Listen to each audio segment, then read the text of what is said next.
پیشنهاد دادیم که راهسازی آب از بالا دست انجام بشه. پیشنهاد دادیم دولت تصویب بکنه ستاد بحران با همکاری وزارت جهاد کشاورزی خسارات کشاورزان که مال کشت فصلی و کشت جایگزین و کشت تابستانه هست، این خسارات را برآورد بکنه از محل بند خ که عدد مناسبی هم هست در سطح ملی تصویب شد. بله بالاخره معلوم نشد این استاندار مسئول کاره یا وزیر پیشنهاده. نسخه دیده نشده ای از مصاحبه همین استاندار هراسان رو هم با هم ببینیم. من بدبخت رو میبینین استاندار فلکزاده خوزستانم، به من امر شده که بیام یه آبی رو آتیشتون بریزم، لذا همانطور که همه مستحضرین در کل استان آرامش کامل برقراره. قبول دارین؟ نیست؟ دروغ میگم؟ خب اگه دروغ میگم بیا با مشت بزن تو دهنم. اما ایها الناس بدونین من اگه دروغ نگم سردرد میگیرم.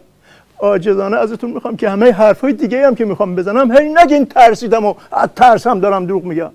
مثلا این فیلمایی که نشون میدن که خوزستان شلوغ شده، مردم ریختن تو خیابون میگن مرگ بر اصل ولایت فقیه، مرگ بر خامنه ای، اینا همش تو هالیوود درست شده، کار ضد انقلابه.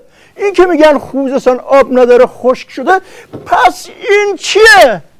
تازه اگه آبم نداشته باشه حق و ناحق نکنین. مصرف آب نظام زیاده.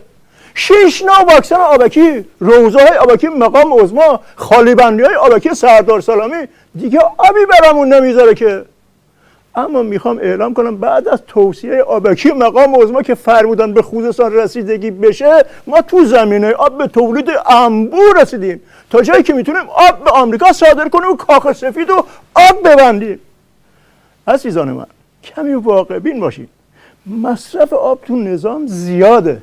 با این مصرفی که داریم خلیج فارس هم تموم میشه، چه برسه کارون. چی؟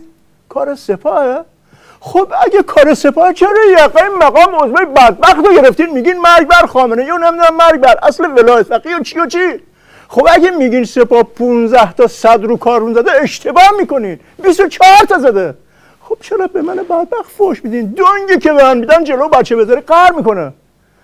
وقتی مقام عظما ازم پرسید مگه تو بوقی که میذاری اینجوری به من بد و بیرا بگن، راستش از خجالت آب شدم، یعنی خودمو واسهتون آب کردم.